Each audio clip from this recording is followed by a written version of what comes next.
તો ગુજરાતની રાજનીતિમાં એક જોરદાર અંડરકરન્ટ જોવા મળી રહ્યો છે અને ખાસ કરી જ્યારે વિસાવદર પેટા ચૂંટણીના પરિણામ આવ્યા અને ગોપાલ ઇટાલિયા જીતીને આવ્યા ત્યારબાદ ગોપાલ ઇટાલિયાના શબ્દો હતા કે વિસાવદરમાં જે પ્રકાશ અત્યારે છવાયો છે આખા ગુજરાતભરમાં ફેલાવાનો છે અને એના માટેની તૈયારી છે. અને એ પરિણામ બાદ તુરંત શનિવારે પાસ આંદોલન સમિતિના જે આગેવાનો છે, પાટીદાર સમાજના આગેવાનો એકઠા થાય છે. જે તે સમયે જેમણે આંદોલન કર્યું હતું એ પણ થોડી બંધ બારણે ચર્ચા કરે છે. અને આજે ગુજરાત કોંગ્રેસના પાટીદાર આગેવાનો પણ હવે એકઠા થઈ રહ્યા છે. બંધ બારણે અહીંયા પણ બેઠક થઈ રહી છે અને બધી જગ્યાએ તમે જોયું કે પાટીદારો એ ખૂબ જ ચર્ચામાં છે. અને એ પાટીદારો છે કે જે ગુજરાતની રાજનીતિમાં ટ્વિસ્ટ એન્ડ ટર્ન લાવવામાં માહેર છે. આ વખતે આખરે ગુજરાતની રાજનીતિમાં શું થઈ રહ્યું છે? શું પાટીદારોના મનમાં કંઈક અલગ જ ચાલી રહ્યું છે? શું કોઈ બીજો કરંટ ચાલી રહ્યો છે? કોઈ 360 ટર્ન આવવાનો છે ગુજરાતની રાજનીતિમાં? એ બધું જાણવું ખૂબ જ જરૂરી છે. અને એટલા માટે જ આપણી સાથે વરિષ્ઠ પત્રકાર જગદીશભાઈ મહેતા જોડાઈ ગયા છે. જગદીશભાઈ, આપનું ગુજરાત ફર્સ્ટમાં સ્વાગત છે. જી નમસ્કાર. નમસ્કાર. 2027 ની ચૂંટણી પહેલા પાટીદારોના મનમાં કંઈક ચાલી રહ્યું છે, આપને એવું લાગી રહ્યું છે ખરા? કારણ કે હમણાં અલગ અલગ 3 ઉદાહરણ મેં આપ્યા, પાટીદારો એમાં ખૂબ જ ચર્ચામાં છે. કંઈક અંડર કરંટ આપને લાગી રહ્યું છે? જુઓ વિકાસભાઈ, પહેલી વાત તો એ છે કે જે થોડાક દિવસ અગાઉ ગાંધીનગરમાં જે બેઠક મળી હતી એમાં પાટીદાર અનામત આંદોલન સમિતિ પાસ અને સરદાર પટેલ ગ્રુપ એસપીજી એ બંનેના હવે પછી જે રાજકારણમાં સીધી રીતે ન હોય એવા નેતાઓ મળ્યા હતા. બાકી બધા ગોઠવાઈ ગયા. જે નથી ગોઠવાઈ શક્યા તે લોકો મળ્યા હતા. અને એ લોકોએ વાત એવી કરી હતી, 3 મુદ્દા કર્યા કે આપણે એ મુદ્દા આધારિત હવે રાજનીતિ કરવી. એ 3 મુદ્દા સમાજને સ્પર્શતા હતા. એની વિગત બહુ થઈ ગઈ. પણ હવે એના પછી શું થયું તે કહું છું. એના પછી જે પાટીદારો કોંગ્રેસમાં છે એને એમ થયું કે ભાઈ તમે એટલે કે દિનેશ બાંભણિયા હોય, લાલજીભાઈ દેસાઈ હોય, વરુણ પટેલ હોય યા બીજા કોઈ હોય, અથવા તો અલ્પેશભાઈ છે, બેન બીજા બેન નું નામ છે એ લોકો છે, હા રેશમાબેન છે. હવે આ લોકો જ પાટીદારના રણીધણી છે એમ. જુઓ, પાટીદાર તો કોંગ્રેસ કે અમે લોકો છીએ. કોંગ્રેસમાં લલિતભાઈ કગથરા, લલિત વસોયા, ભાઈ વીરજી ઠુમ્મર, જેનીબેન ઠુમ્મર, કેટલાય લોકો છે, એમાંય નેતાઓ છે. તો હવે શું થાય છે, બધાને ખબર છે 2027 થોડીક દૂર છે. પાયો નાખવાનો આ કદાચિત અંતિમ તમારી જાણ ખાતર પ્રયોગનો તક છે. બધું જે ગણો તે છે. હવે અત્યારે જે ગાંધીનગરમાં જે પાસની મીટિંગ મળી હતી વિવિધ મુદ્દાસર, તો બધાય સમજે કે મુદ્દા એટલા જેન્યુઅન છે. મુદ્દા કહું છું કે એને ઢાલ બનાવીને હજી બીજા 5 હાર્દિક પટેલ વિધાનસભામાં જઈ શકે. તો હાર્દિક પટેલો જ જાય તો અમે શું કામ નહીં? અમે એટલે કોંગ્રેસી કે ભાઈ હા, કારણ કે પાટીદાર તો અમે છીએ એમ કે. એટલે આજે 2-3 મુદ્દા છે, ખાલી આ નથી.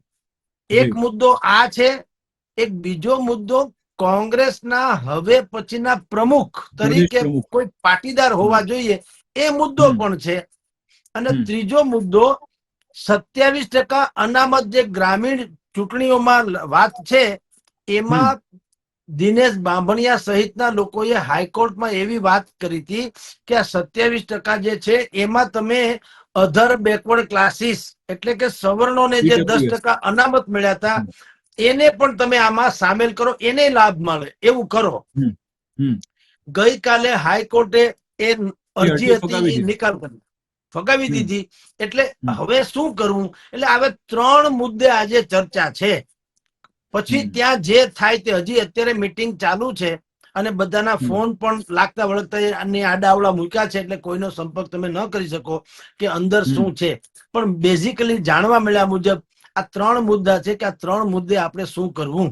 અને જે 27% અનામત વાળો મુદ્દો જે છે એ હજી તમે જુઓ તો ભલે દિનેશ બામણીએ ઉઠાવ્યો હતો, પણ ગાંધીનગરમાં જે બેઠક પાસની મળી હતી સોશિયલ સરદાર પટેલ, એમાં આ 27% વાળી વાત નહોતી. એમાં ખાલી 3 મુદ્દા હતા. દીકરીઓને ભગાડી જવાની વાત હતી, પછી ફાઇનાન્સરો જે રીતે આપણને એમ કે 8-10% વ્યાજે, હા, અને ઓનલાઈન ગેમિંગ, આ 3 મુદ્દા હતા. પણ 27% અનામતમાં પણ પાટીદારનો સમાવેશ કરો એ વાત ત્યારે નહોતી. કેસ તો ભાઈ દિનેશ બામણીયાએ જ કરેલો, અરજી એણે કરેલી, પણ એ ખારીજ થઈ. તો સંભવ છે કે કોંગ્રેસના જેટલા પાટીદાર નેતાઓ છે ઈ મુદ્દાને કદાચ હાઇલાઇટ કરે વધારે પડતું, કેપ્ચર કરવા અને માંગતા હોય. હા, અને એને ચૂંટણીમાં પોતાના તરફી કરવાની કોશિશ કરે.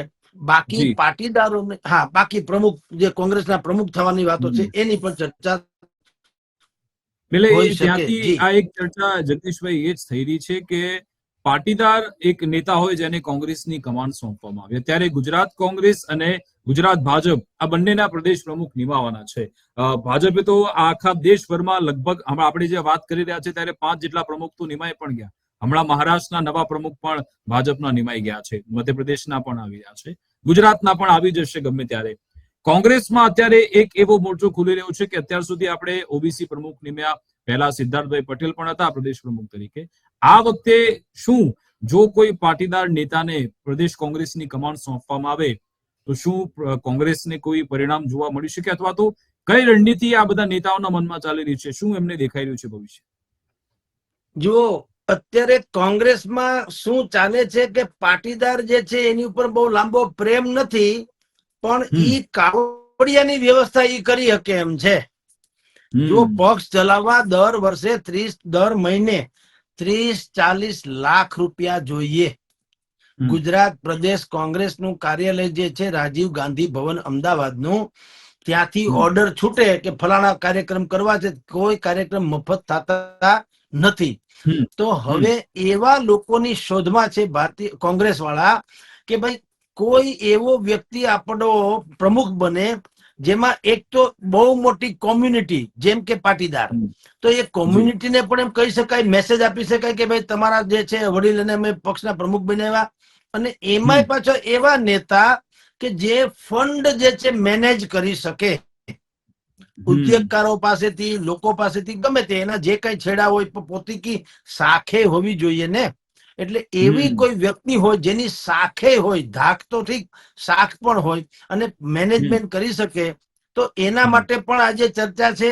અને એમાં સૌથી આગળ નામ અત્યારે વિકાસભાઈ વીરજીભાઈ ઠુમ્મર નું ચાલી રહ્યું છે, અમરેલીના. જી, કારણ શું છે કે એ સક્ષમે છે, પીઢે છે, અને એની ઉપર લોકો હજી ભરોસો મૂકી શકે, અને એ ઉદ્યોગકારોને એમ લાગે ખરું કે અહીંયા વાવશું તો ઉગશે. એટલે આવી સ્થિતિ છે, પછી જે થાય તે. જી. અચ્છા, પણ આજે જે બેઠક થઈ, આજે અમદાવાદમાં બેઠક મળી હતી જેમાં વીરજીભાઈ ઠુમ્મર તો નહોતા આવ્યા, પરંતુ એમના પુત્રી જેનીબેન ઠુમ્મર આવ્યા હતા. સોનલબેન પટેલ જે ગાંધીનગરથી લોકસભા લડ્યા હતા, એમની એ પણ સારા વગદાર નેતા છે, કોંગ્રેસમાં કહેવામાં આવે છે. બીજા બધા પરેશ ધાનાણી ગેરહાજર રહ્યા હતા, સિદ્ધાર્થ પટેલ પણ ગેરહાજર હતા, કિરીટ પટેલ, લલિત વસોયા, લલિત કગથરા, પ્રતાપ દુધાત, આ બધા નેતા, જીતુ પટેલ, આ બધા નેતાઓ જોવા મળ્યા.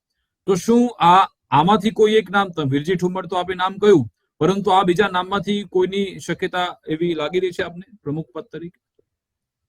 જુઓ, વીરજીભાઈ ઠુમ્મર છે, મારે વાત થઈ હતી, ઓન વે હતા વીરજીભાઈ ઠુમ્મરે ત્યાં જવાના, એટલે એ જ રસ્તે હતા. પરંતુ સંભવ એવું બને કે વીરજીભાઈ પછી, તમે કદાચ જોયા ન જોયા, બાકી વીરજીભાઈ મીટિંગ માટે જ જતા હતા, તમારી જાણ ખાતર. એટલે એ પણ છે જેનીબેન ઠુમ્મર. જેનીબેન ઠુમ્મર જે આશાસ્પદ વ્યક્તિત્વ છે, એટલે કદાચ એવું બને વીરજીભાઈ એવું ઈચ્છે, અને કોંગ્રેસ માટે પણ એ ટ્રમ્પ કાર્ડ સાબિત થઈ શકે. એક તો લેડીઝ છે, પાછા ભણેલા ગણેલા છે, પાછા જેને કહી શકાય મેઘાવી પ્રતિભા પણ છે, એને વિદુષી કહી શકો. એનું ધૈર્યતા, એની સંયમશીલતા, એ બધું જ જે છે એ થોડુંક હટકે છે, જે સામાન્ય રીતે તમને જોવા ન મળે. અથવા તો તમને સુષ્મા સ્વરાજ જેમ ભારતીય જનતા પાર્ટીમાં હતા એના જેવું એનું વ્યક્તિત્વ થોડું થોડું નિખરી રહ્યું છે, એમ કહું છું. હજી પૂર્ણતઃ નહીં, પણ એ તરફ છે. તો સંભવ છે કે એ પિતા તરીકે વીરજીભાઈ એમ કે ભાઈ ચાલો જેનીબેન ને તમ તારે આ કાર્યભાર સોંપો, એવું બને. એટલે તમને કદાચ જોવા ન મળ્યા હોય એવું બને. પણ અહીંથી તો તેઓ શ્રી ગયા એવા મારી પાસે વાવડ હતા, મારે વાત થઈ હતી. એટલે એ છે. હવે નિર્ણય તો તમે જાણો છો જે પ્રમાણે નક્કી થશે જેને કરવું. પણ આઈ થિંક આ વખતે કોંગ્રેસ વાળા પાટીદાર ઉપર થોડોક દાવ ખેલે એવું લાગે છે. કારણ કે કોંગ્રેસને ખબર છે કે પાટીદારો ભારતીય જનતા પાર્ટીથી બહુ નારાજ છે, એમાં કોઈ ના નથી. પણ એની નારાજગી એ ગોપાલ ઇટાલિયાનો વકરો ન થઈ જવો જોઈએ. એ વકરો એટલો નફો ગોપાલ ઇટાલિયન થાય એના કરતા પાટીદારોને જો આપણે પ્રમુખ બનાવીએ તો પાટીદારો એક છે ને દરેક માણસો એક એક સંસ્થા જેવા હોય છે, એ બીજાને ખેંચી લાવી શકે. એટલે કદાચ કોંગ્રેસ એમ કે કમબેક કરી શકે. નહીતર તો ગોપાલ ઇટાલિયા ઠેકી ગયા છે, અત્યારે નંબર 2 ઉપર એ ચાલી રહ્યા છે. ભલે વન મેન આર્મી છે પણ એક એકલા સભ્ય ભારી. એટલે લોકો આ જે છે ને રણનીતિના ભાગરૂપે આજે બેઠક બોલાવી છે અને એમાં મોટા ભાગે કે આપણે પ્રમુખ તરીકે પાટીદારને જેનીબેનને બનાવવા યા વીરજીભાઈને, એ પછીની વાત છે.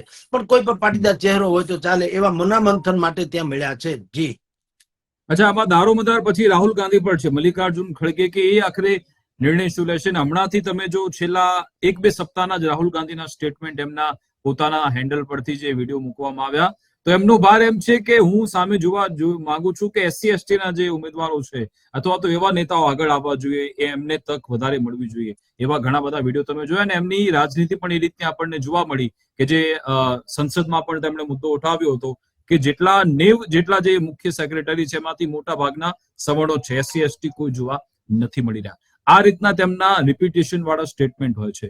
તો શું ગુજરાતમાં રાહુલ ગાંધી કોઈ આ લાઈનને લઈ કોઈ નિર્ણય લઈ શકે છે અથવા તો પછી પાટીદાર પ્રદેશ પ્રમુખ પર બેસે એવું એમનું વિઝન હોઈ શકે છે? આપને શું લાગે છે? જો રાહુલ ગાંધી ભલે ગમે તેટલું બોલે પણ એનું કોઈ બહુ વજન હોય એવું લાગતું નથી. ભલે આપણે બધા માનીએ છીએ શીર્ષ પદ ઉપર છે, પણ એ અહીંયા શું બોલીને જાય છે, ત્યાંથી શું આવે છે. હમણાં શક્તિસિંહ ગોહિલ જેને રાજીનામું રણ છોડીને વયા ગયા, એમાંય શું થયું? શક્તિસિંહે જેની સામે વાંધો વચકો જાહેર કર્યો હતો કે ફલાણા ભાઈને તો પ્રમુખ બનાવતા જ નહીં, એને બદલે એને બનાવવામાં આવ્યા. એનો અર્થ એમ થયો કે જેની નિમણૂક થઈ એ નિમણૂકની પસંદગીમાં શક્તિસિંહ નો કોઈએ વિશ્વાસ સંપાદન ન કર્યો. બરાબર. અને રાહુલ ગાંધીએ જે કીધું એ પણ ન થયું. એટલે રાહુલ ગાંધીએ શું કીધું કે ભારતીય જનતા પાર્ટી સાથે જેના હિત, આર્થિક હિત સંકળાયેલા હોય એને પણ આપણે આપણામાં સ્થાન આપવું નહીં. હવે શૈલેષ પરમાર જે તે કાર્યવાહક મંત્રી હતા, આમ તો અત્યારે કાર્યવાહક પ્રમુખ તરીકે પ્રમોટ થાય છે. તમે જુઓ એની તો ડઝનબંધ કોલેજો એમ કે ભારતીય જનતા પાર્ટી સાથે ભાગીદારીમાં ચાલે છે, જગ જાહેર વાતો છે. દાણી લીમડામાંથી એને જીતવાની પણ વાત કરવામાં ભારતીય જનતા પાર્ટી એમ કે છે કે તમે દાણી લીમડામાંથી જીતી બતાવો, તમને ટિકિટ આપીએ, પણ બીજે ક્યાંય નહીં. દાણી લીમડામાં જગ્યા ખાલી છે જ્યાંથી એ ચૂંટાતા આવે.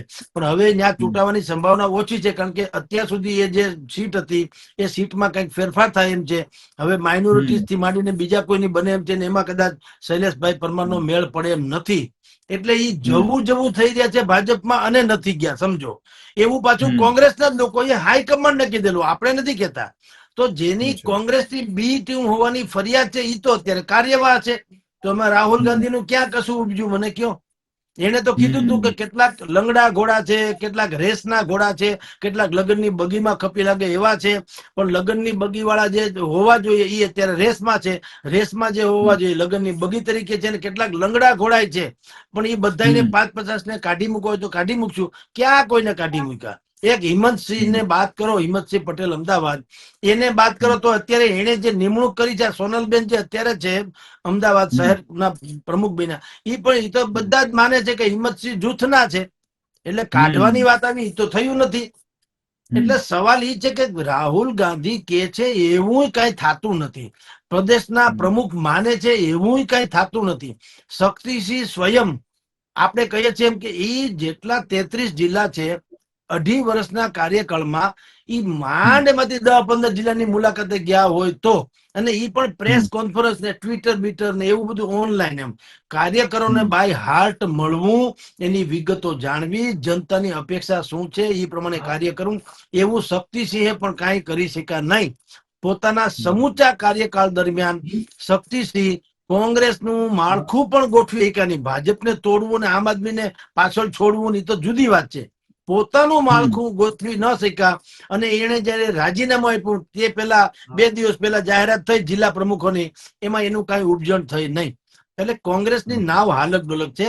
એટલે હવે એમ કે છે કે ભાઈ હવે આપણે આ બધી જે એસટી એસસી ને દલિત ને માઇનોરિટી ની બધું જવા દો, આપણે હવે સવર્ણો તરફ વળો, કોઈ પાટીદારને ખમતીદાર પાટીદારને આ સોંપો એટલે 5 રૂપિયા ક્યાંકથી લાવે અને કાવડિયા હોય તો કઈ ખખડવા થાય.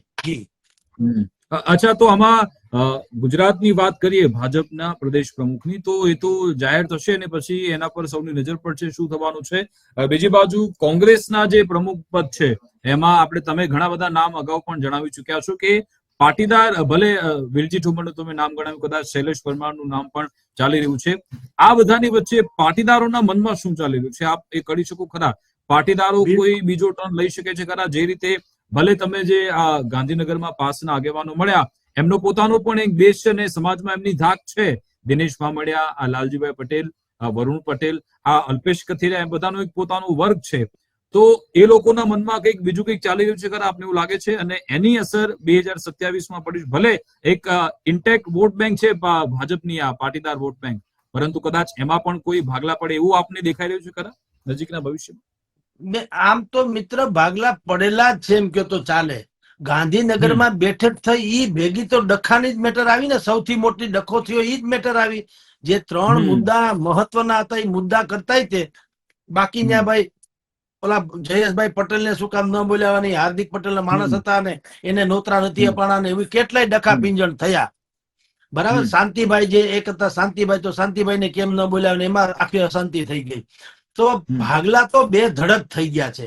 એટલે હવે પાટીદારોમાં જો પાટીદારમાં એવું થઈ ગયું છે કે પાટીદારના નેતા કોણ? ખોડલધામ વાળા, પાસ વાળા, ભારતીય જનતા પાર્ટીમાં છે તે, કોંગ્રેસમાં છે તે, સમાજના શ્રેષ્ઠી છે તે, સહકારી ક્ષેત્રમાં છે તે, કોણ? બધે ઠેકાણે બધા પાટીદારનું નામ લે તો ખરેખર પાટીદારનો એક કોઈ સર્વમાન્ય નેતા ખરો? એટલે પેલી વાત તો એ કે ભાગીદાર પાટલા બધા પડી જ ગયા છે સમજતા, પણ અનેક પ્રકારના ભાગલા. અને ગાંધીનગરની બેઠકનો જે ફિયાસ્કો થયો છે એ તો ટ્રેમન્ડસ કહી શકાય એવો. ત્યાર પછીથી કાંઈ એનો મેળ પડ્યો નથી. બધાને પણ એનો મેક્સિમમ બેનિફિટ તો ભાજપને જ મળે છે. એ બધા જે પણ જેટલી વોટ બેંક છે એમાં ચલો માની લો 70 ને 30 નો એક રેશિયો હોય તો એમાં 70% ભાજપને જાય, 30% જ કોંગ્રેસને જાય છે. અથવા હવે આપને એવું લાગી રહ્યું છે કે આમ આદમી પાર્ટી પણ મેદાનમાં છે, કોંગ્રેસ પણ એવી તૈયારી કરી રહી છે, તો એ 70%માંથી કદાચ 20% કોંગ્રેસમાં જાય કે આપ પાર્ટીમાં જાય, ક્યાંય પણ જઈ શકે આપને લાગે? વિકાસભાઈ એક સૌથી રોચક વાત કરું, જે ગોપાલ ઇટાલિયાને ગમશે નહીં અથવા કેજરીવાલ કરવા નહીં દે. સાવરણો જે નિશાન જે છે ને એ સવર્ણોને ગમતું નથી. આ ભલે કોઈ માને ન માને, કોઈ જાહેરમાં કે ન કે, બેઝિકલી નહીતર જો બીજું ગમે તે હોત ને, ત્રિશુલ હોય, ગદા હોય યા કુછ બી, પણ સાવરણામાં એમાં ઓલી આભેળછેટ વાળી વાત નથી. પણ એ બધાને એમ લાગે કે આ ટોપી ને સાવરણો ને હવે એટલું બધું કઈ રાજકારણમાં હવે નિમ્ન સ્તરે હોઈ જવાની જરૂર નથી કે તમારી ત્યાં પક્ષમાં મારે ટોપી ફરજિયાત પહેરવી, હાથમાં હાવરણો લેવો, એ કોઈને ગમતું નથી. આ વાસ્તવિકતા કહું, સમાજ માને કે ન માને. જો એની જગ્યાએ બીજું કાંઈ પણ હોત તો બધા અત્યારે કોઈની શરમે રાખ્યા વગર ગોપાલ ભેગા થઈ ગયા હોત. સમજી લો, આ નથી ત્યાં વેઇટ એન્ડ વોચ ઈ જે છે ને આ સિમ્બોલ આધારિત છે. એટલે હજી તમારી જાણ ખાતર લખી રાખો, આફ્ટર સમ ટાઈમ્સ. અત્યારે તો ગોપાલ ઇટાલિયાની મધુર રજની ચાલે છે, આભાર વિધિ ને જીતી ગયા ને આમ ને તેમને. પણ થોડાક દિવસ પછી જયારે એ ગંભીર ચર્ચામાં વળશે ત્યારે એક મુદ્દો આ આવવાનો કે ગોપાલભાઈ તમારી ઉપર અમને ટ્રસ્ટ છે, તમે તમે બિલકુલ ટ્રાન્સપરન્સીમાં માનો છો ને અમે માનીએ, પણ હવે આ આમ આદમી પાર્ટી ઈ જે બેનર થી અમને નડે છે. કારણ એવું છે કે આમ આદમી પાર્ટીનો ઉદ્ભવ જે રીતે થયો હતો એ શાખ અરવિંદ કેજરીવાલના જે કઈ સારા માઠા વાત કરો પણ એને કારણે ભૂસાઈ ગઈ કે આમાં તો છછુંદરના છયે સરખા, આમાં ક્યાંય કરતા ક્યાંય કાંદો કાઢી લેવા જેવો છે નહીં. એટલે હવે કેજરીવાલને સાહેબ કહેવા પડે ને માર્ગદર્શક ને ફલાણું ઢીકણું ઈ કોઈને પોહાય એમ નથી. અહીંયા બધા જ લોકો ખાનખાના છે, બધા એક પક્ષ જેવા છે પોતે. હું તમને એક્ઝામ્પલ આપું એટલે સમજાય. દાખલા તરીકે કે તમે જયેશ રાદડિયાને એને માની લો અવગણીને ભારતીય જનતા પાર્ટી હજી એને મંત્રીમંડળમાં ધારો કે ન લે, દાખલા તરીકે, તો જયેશ રાદડિયા પોતે એક પાર્ટી જેવા છે. હવે એને ટોપી પહેરવાની જરૂર નથી, એ તો એમને ઉઘાડે માથે હોય તો જીતી જાય એમ છે. એટલે હવે એક મુદ્દો એ આવવાનો સાહેબ સમજી લ્યો કે ભાઈ પાટીદારો એક નવી ડાળ શોધે છે અને એને ગોપાલમાં શ્રદ્ધા પણ છે, પણ એ શ્રદ્ધા છે એ અમારે શીશમની ડાળ જોઈએ છે, મજબૂત હાગની ડાળ જોઈએ છે, હરગવાની નહીં. સરગવાની ડાળ છે ને એ બટકણી હોય.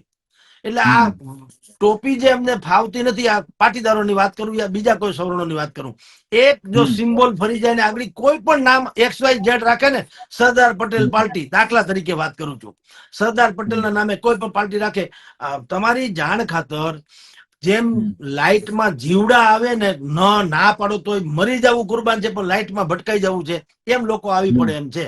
પણ આ જે ટોપી અને સાવરનો સિમ્બોલ જે છે એ થોડોક એને કઠે છે આપની જાણ ખાતર.